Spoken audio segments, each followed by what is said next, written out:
ब्रह्मानन्दं परमसुखदं केवलं ज्ञानमूर्तिं द्वन्द्वातीतं गगनसदृशं तत्त्वमस्यादिलक्ष्यम् एकं नित्यं विमलमचलं सर्वदि साक्षिभूतं भावातीतं त्रिगुणरहितं सद्गुरुं तं नमामि।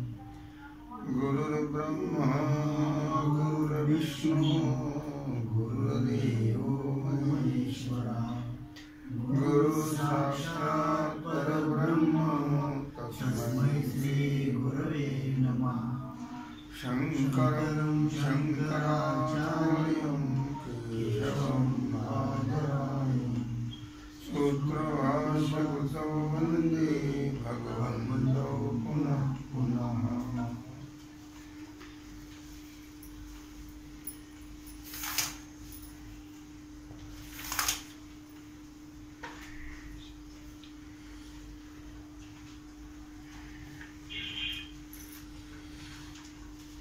विचारसागर रहस्य तरंग 2 दुसरा पाठ क्रमांक 5 हेडिंग 4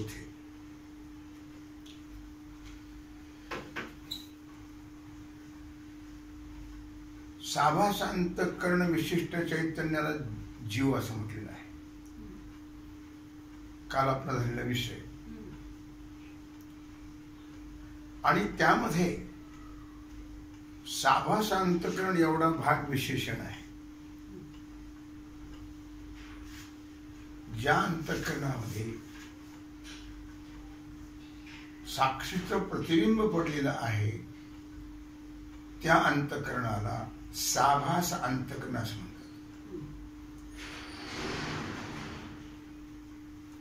तो भाग विशेषण आहे. विशेष जो चैतन्य भाग त्याला साभास अंतःकरण विशेषण असलं तरी जीव म्हणावं. लक्षात घ्या. विशेष जो चैतन्य भाग साक्षी कुटस्थ आत्मा जो आहे ना हा विशेष भाग आहे. जेवढा अंतःकरणाने व्यापक ब्रह्मचैतन्याचा भाग व्यापलेला आहे तेवढ्याच भागाला साक्षी कुटस्थ आत्मा ही नावं येतात. आणि त्याला साभास अंतःकरण जर विशेषण असेल तर जीव म्हणावं आणि साभास अंतःकरण उपाधी असेल तर त्याच चैतन्य भागास साक्षी म्हणावं. पहा विशेष कशाला म्हणतात, विशेषण कशाला म्हणतात आणि साक्षी कशाला म्हणतात हे जे सांगितले. लक्षात आलं का. साभास अंतःकरण विशिष्ट चैतन्याला जीव म्हटलं म्हणजेच विशेष जे साक्षी चैतन्य त्याचं पडलेलं अंतःकरणामध्ये प्रतिबिंब त्याला म्हणतात साभास अंतःकरण किंवा त्याला साभास असं म्हणतात. आणि त्याचं नाव आहे जीव. कळलं. जीव जीव जीव कशाला म्हणतात तर जीव त्याला म्हणतात. आणि साभास अंतःकरण एवढा भाग ज्या अंतःकरणामध्ये साक्षी चैतन्याचं प्रतिबिंब पडलेलं आहे त्याला आभास म्हणतात आणि त्याला तर साभास अंतःकरण म्हणतात. आणि तेवढा भाग विशेषण आहे. साक्षी चैतन्य विशेष म्हणजे जेवढा अंतःकरणाने भाग व्यापलाय व्यापक ब्रह्मचैतन्याचा त्याला काय म्हणतात विशेष. अंतःकरणाला विशेषण. आणि विशेष जो चैतन्य भाग त्याला साभास अंतःकरण विशेषण असलं तर विशेषण असेल तर त्याला जीव म्हणावं. आणि साभास अंतःकरण उपाधी असेल तर त्याला त्या चैतन्य भागाला साक्षी म्हणावं. लक्षात घ्या. साभासांतकरण विशेषण असेल तर त्याला काय म्हणावं? जीव. साभासांतकरण उपाधी जेव्हा असेल तेव्हा त्या चैतन्य भागाला काय म्हणावं? साक्षी. लक्षात घ्या. अंतःकरणाच्या ठिकाणी कर्तृत्व, भोक्तृत्व, सुख, दुःख इत्यादी संसार धर्म आहेत. कुठे आहेत? अंतःकरणाच्या ठिकाणी. लक्षात ठेवा. किंबहुना सुख दुःख, कर्तृत्व, भोक्तृत्व हे धर्म कुणाचे आहेत? अंतःकरणाचे, म्हणजेच सूक्ष्म शरीराचे. आणि त्या धर्मासह वर्तमान शुद्ध जो साक्षी. लक्षात घ्या.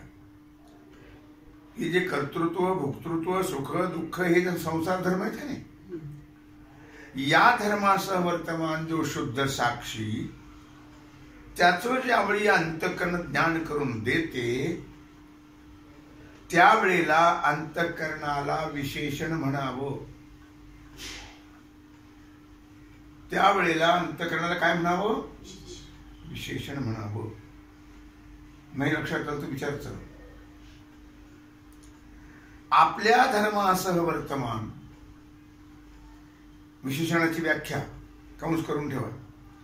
आपल्या धर्मासह वर्तमान जे दुसऱ्याचे ज्ञान करून देते त्याला म्हणतात विशेषण. लक्षात घ्या. आता उपाधीची व्याख्या. विशेषण कळालं? कळालं? काय कळालं?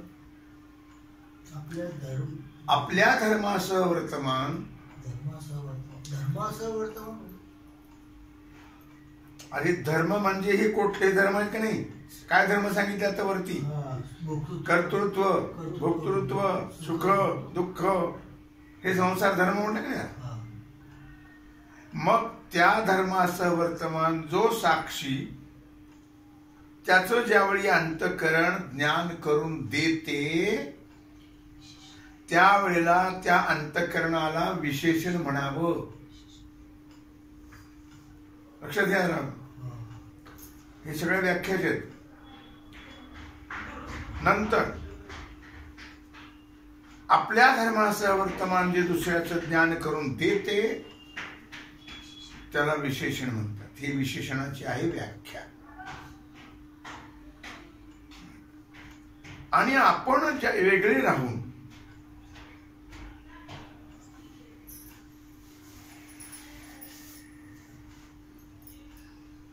लक्षात आलं का?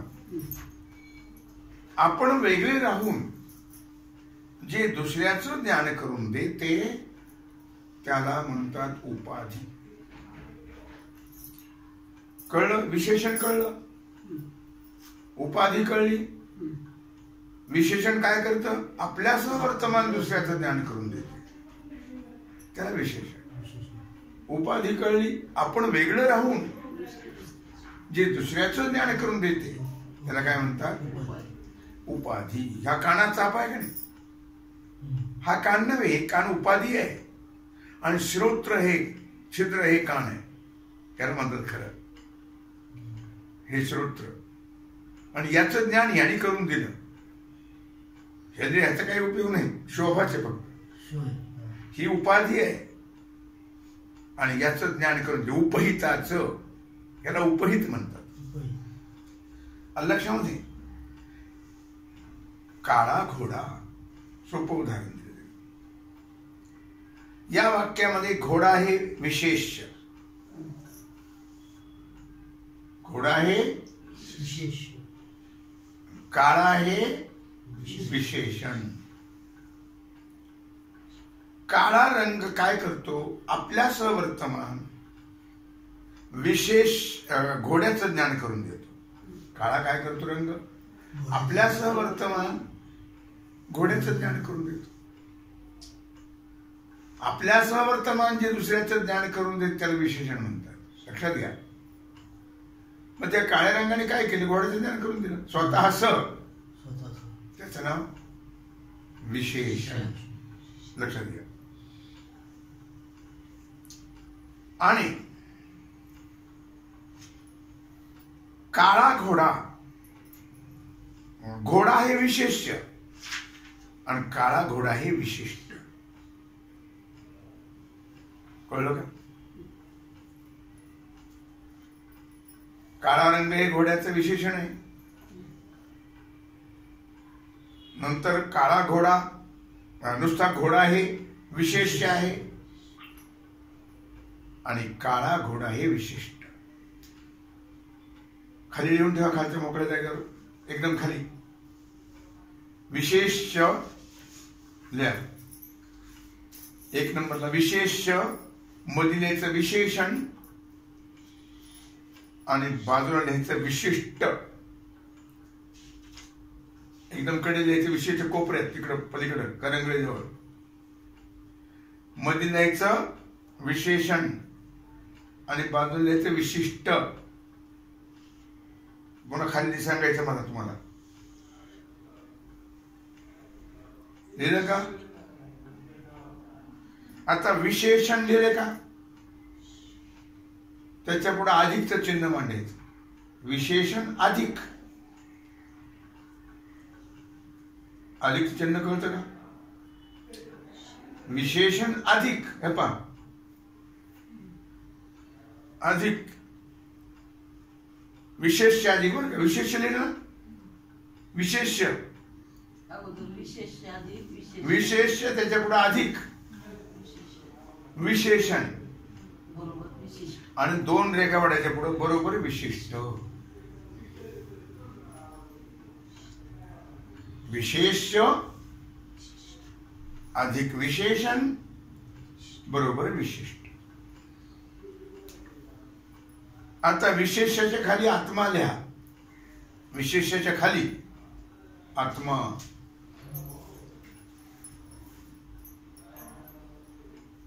विशेषणाच्या खाली अंतःकरण. विशेषणाच्या खाली आणि विशिष्टाच्या खाली जीव लिहा.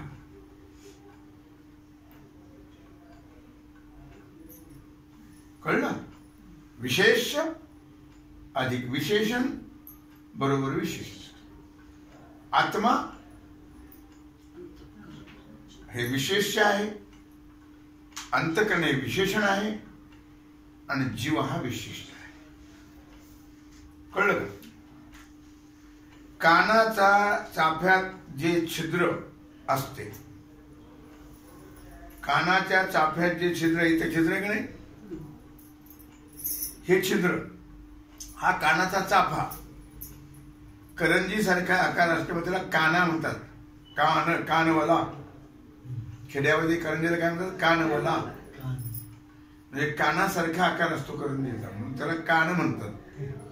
आणि त्याच्यामध्ये काय छिद्र आहे की नाही छिद्र? त्या छिद्रामध्ये व्यापक आकाशाचा जेवढा भाग असतो, पोकळी की नाही आतमध्ये, आत पोकळी आहे, तो आकाशाचा भाग आहे पोकळ. काय?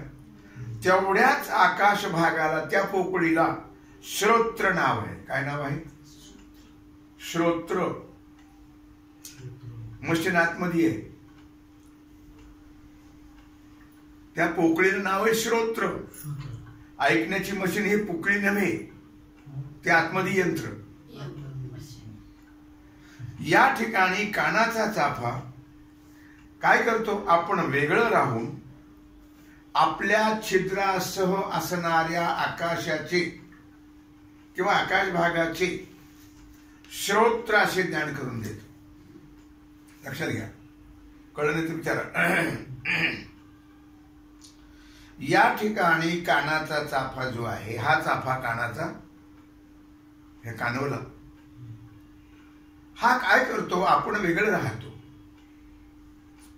आणि आपल्या छिद्रात, या पोकळी होते आकाश, या छिद्रात असणाऱ्या आकाशाचे म्हणजे या पोकळीचं श्रोत्र असं ज्ञान करून देतो. श्रोत्र असं ज्ञान करून देतो. म्हणून या इंद्रियाला काय नाव आहे? श्रोत्र. लक्षण नेत्र, घ्राण, त्वग, रसना, ज्ञानेंद्रियाची नाव आहेत की. चला कळलं. म्हणून कानाचा चाफा श्रोत्राची काय आहे? उपाधी. कळलं का? उपाधी फक्त उपहिताचं ज्ञान करून देते, ते काही काम करत नाही. उपहिताचं ज्ञान करून. तो टोपीवाला चालला, टोपी काही काम करत नाही, फक्त त्याचं ज्ञान करून दिलं तिनं. नथवाली बाई आली, नथ काय काम करत नाही, फक्त तिने काय केलं? त्या बाईचं ज्ञान करून दिलं. कळलं का? म्हणून कानाचा चाफा श्रोत्राची काय आहे? उपाधी. आणि श्रोत्र उपहित आहे. श्रोत्र काय आहे? उपहित. उपहिताला उपाधीशिवाय शोभा नाही. कळलं का नाही? उपहिताला उपाधीशिवाय शोभा नाही. विशेषणाने युक्त तो विशिष्ट म्हणावा.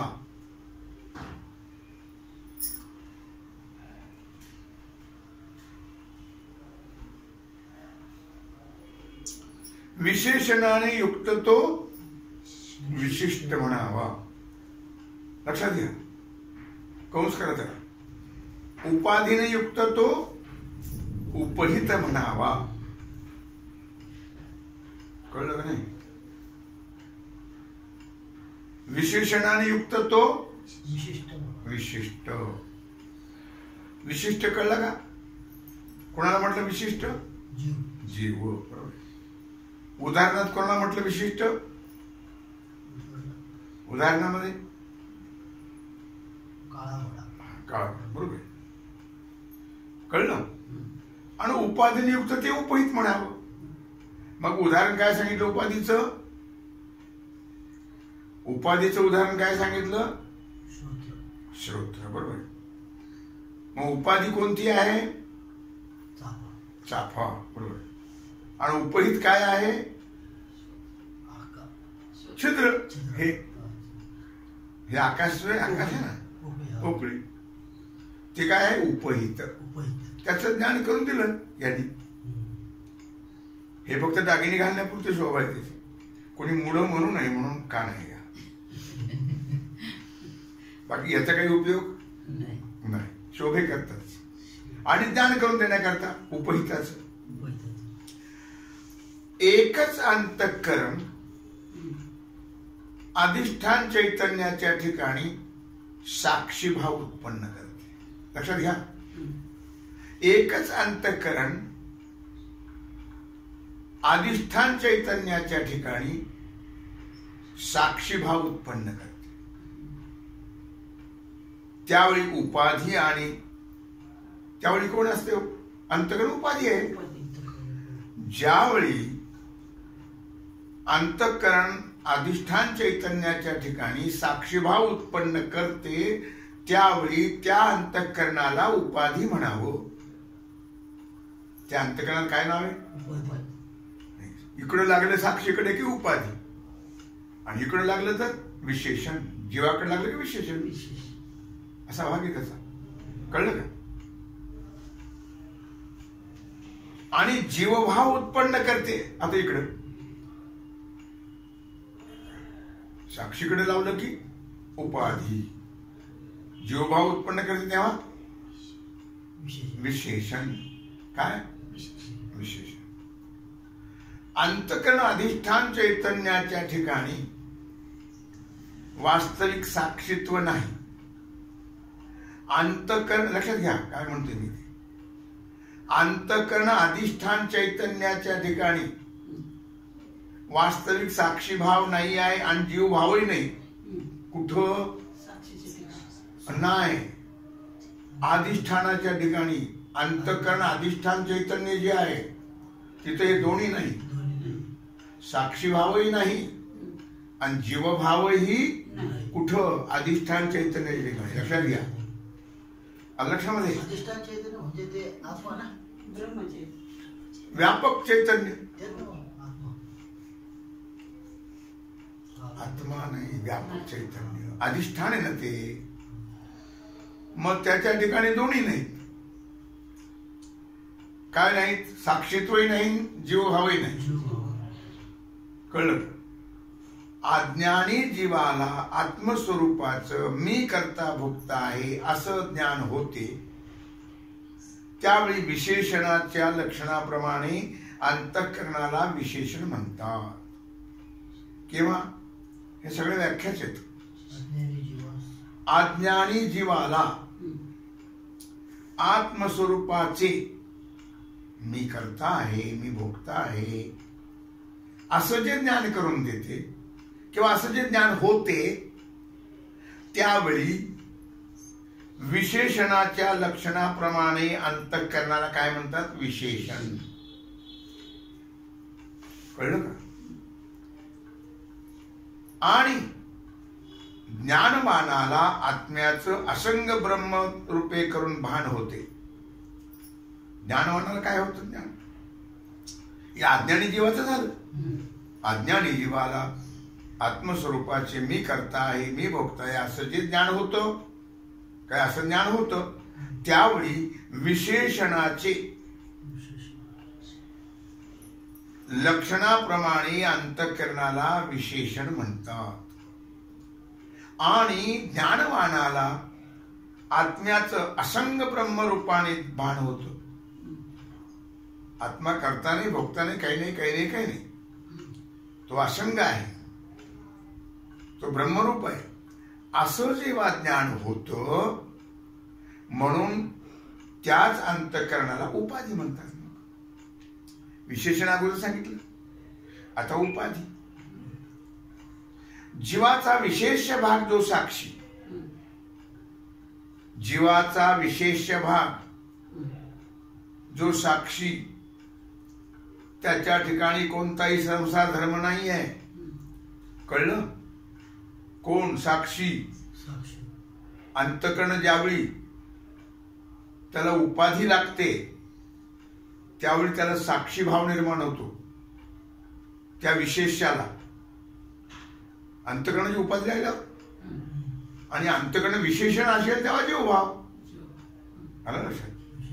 मग तो जो साक्षी आहे, त्या साक्षीच्या ठिकाणी कुठल्याही प्रकारचे संसार धर्म नाही आहेत. लक्षात घ्या. कळलं? सर्व संसार धर्म विशेषण जे अंतःकरण त्याच्या ठिकाणी आहे. सर्व संसार धर्म कुठं आहेत? विशेषण जे अंतःकरण त्याच्या ठिकाणी आहे. कळलं? गमत आहे ना? आहे. तेव्हा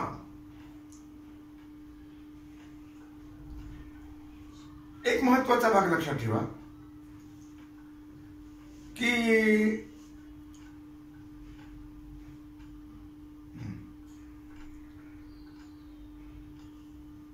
विशेष जो साक्षी, अगोदर काय सांगितलं? सर्व संसार धर्म विशेषण जे अंतःकरण त्याच्या ठिकाणी आहेत. आणि विशेष जो साक्षी, विशेष कोण आहे? विशेष, विशेषण, विशिष्ट. विशेष साक्षी, विशेषण अंतःकरण आणि विशिष्ट जीव, त्याच्यात पडलेला साक्षीचा आभास. अर्थात विशेष जो साक्षी, त्याच्या ठिकाणी क्लेशाधिक मानले, पंचक्लेश आहेत का नाही, ते जर मानले साक्षीच्या ठिकाणी, तर वेदवचनाशी विरोध येईल. त्याच्या ठिकाणी, जीवाच्या ठिकाणी हे सगळे क्लेश, 5 पंचक्लेश, साक्षीच्या ठिकाणी ते नाही आहेत. आणि जर मानले तर वेदवचनाला विरोध निर्माण होईल. लक्षात ठेव. सर्व वेदवचने साक्षी सर्व क्लेशाहून रहित आहे असंच प्रतिपादन करतात. सर्व वेदवचने काय सांगतात? साक्षी सर्व क्लेशाहून वेगळा आहे, रहित आहे. साक्षीच्या ठिकाणी कुठल्याही प्रकारचे हे क्लेश नाही, म्हणजे दुःख नाही. नाही. साभास अंतःकरण विशिष्ट जो व्यावहारिक जीव, लक्षात आलं का? साभास अंतःकरण विशिष्ट जो व्यावहारिक जीव, अंतःकरणात पडलेला आभास, त्यालाच म्हणतात विशिष्ट जीव. कळलं का? तो व्यावहारिक जीव, त्याचं ब्रह्माशी एकत्व घडत नाही, हे खरं आहे. जीवाचं एकत्व नाही घडत. जीव ब्रह्मैव नापर ही गोष्ट खरीच आहे, पण जीवाचं एकत्व घडत नाही. वाच्यार्थाने एकत्व घडत नाही. ईश्वराचं पण नाही, जीवाचं पण नाही, तत्पदाचं नाही, तत्पद वाच्याचं नाही, त्वमपद वाच्याचंही नाही. लक्षाने घडतं, लक्षात. कळलं? व्यावहारिक जीवाचं एकत्व ब्रह्माशी घडत नाही, हे खरं आहे. तथापि जीव ब्रह्मरूपच आहे. जीव मात्र असं म्हणण्यामध्ये जीवपदाने परमार्थिक जीव म्हणणं, जीवपदाचं लक्ष जे साक्षी, त्याचे ब्रह्माशी एकत्व घडण्याला हरकत नाही. साक्षीचं घडत, जीवाचं नाही. कळलं का? जीव ब्रह्मरूप आहे. कशामुळे म्हटलं की जीवपदाने परमार्थिक जीव म्हणजे जीवपदाचं लक्ष जो साक्षी, त्याचं ब्रह्माशी एकत्व घडण्याला हरकत नाही, असं तात्पर्य आहे. वास्तविक बुद्धी देशामध्ये सर्व व्यापक चैतन्याच्या असणाऱ्या भागाला फक्त साक्षी अशी संज्ञा मात्र केल्याचं सांगितलं आहे.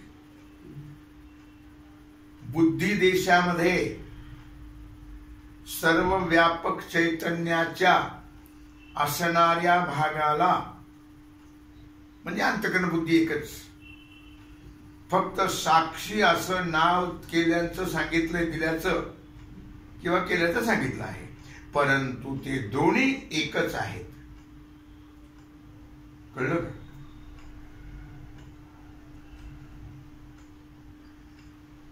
वास्तविक बुद्धी देशात सर्व व्यापक चैतन्याच्या असणाऱ्या भागाला साक्षी असं नाव दिलंय, पण साक्षी आणि व्यापक चैतन्य दोन नाहीये, दोन्ही एकच आहे. साक्षी असो किंवा व्यापक चैतन्य असो, त्यात भेद नाहीये, एकच आहे. साक्षी नाव उपाधीमुळे आले अंतःकरणाचे. परंतु ज्यांना शास्त्र संस्कार नाही आहेत, शास्त्र कधी ऐकलंच नाही, वाचलंच नाही, त्यांच्या समजुती करता जीव ब्रह्माची एकता, विशेषण आणि उपाधी यांचे स्वरूपे सांगून सिद्ध केले. एवढंच. सर्वसामान्यांना कळत नाही ना. मग त्यांच्याकरता जीव ब्रह्माची एकता सांगितली, त्यांना समजण्याकरता विशेषण सांगितलं, अंतःकरण. विशिष्टकडे लागली तर उपाधी सांगितली. कळलं का? आणि विशिष्टकडे असेल तर मग त्याला विशेषण म्हणतात. विशिष्टकडे लागलं तर विशेषण आणि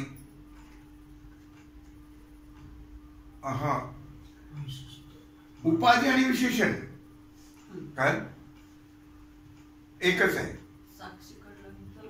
उपाधी विशिष्टाकडे विशेष विशेषण विशिष्ट. विशेष कोण आहे? साक्षी. पण ज्यावेळी अंतःकरण विशेषण असतं तेव्हा काय होतं? जीवभाव निर्माण होतो. आणि उपाधी असेल तेव्हा साक्षी भाव निर्माण होतो. लक्षात घ्या सगळ्या गोष्टी. ज्यावेळी अंतःकरण उपाधी लागते व्यापक चैतन्याला, तेव्हा साक्षीभाव निर्माण होतो. आणि ज्यावेळी अंतःकरण विशेषण होते त्यावेळी जीवभाव निर्माण होतो, विशिष्टाकडे लागल्यानंतर. म्हणून विशेष, विशेषण, विशिष्ट. काय व्यापक चैतन्याकडे लागली उपाधी की त्याला साक्षीभाव निर्माण, आणि विशिष्टाकडे लागली की त्याला जीवभाव निर्माण होतो. अंतःकरणाला विशेषणत्व निर्माण होतं. आणि इकडे लागलं साक्षीकडे म्हणजे व्यापक चैतन्याकडे की त्याला उपाधी भाव निर्माण होतो, किंवा उपाधी असं म्हणतात. लक्षामध्ये हा. आता अंतःकरण अधिष्ठान चैतन्याला साक्षी म्हणावं. आतापर्यंत आपण हा जो भाग लक्षात घ्या, आपण काय काय विचार केला. अंतःकरण ज्यावेळी व्यापक ब्रह्म चैतन्याला लागतं तेव्हा त्याला उपाधी म्हटलं, आणि जेवढ्या भागाला ते लागलं उपाधी त्यालाच साक्षी कुटस्थ आत्मा हे नाव आहे. आणि ज्यावेळी अंतःकरण विशेषण असतं त्यावेळी त्या अंतःकरणामध्ये साक्षीचं पडलेलं प्रतिबिंब त्याचंच नाव आहे जीव, किंवा विशिष्ट त्याला असं म्हणतात. म्हणजे आपण आज विशेषण, विशेष, विशेषण, विशिष्ट याचा विचार केला, उपाधी आणि उपहित याचा विचार केला. तेव्हा झालेली सेवा भगवत चरणी समर्पित करून राहिला जो सेवेचा भाग आहे तो आपण उद्या. कुंडली गौरी हरविठ्ठल श्री ज्ञानदेव तुकाराम पंढरीनाथ भगवान की जय. श्री सद्गुरु ज्ञानेश्वर महाराज की जय. श्री जगद्गुरु तुकाराम महाराज की जय. श्री जगद्गुरु जोग महाराज की जय. श्री सद्गुरु साखरे महाराज की जय.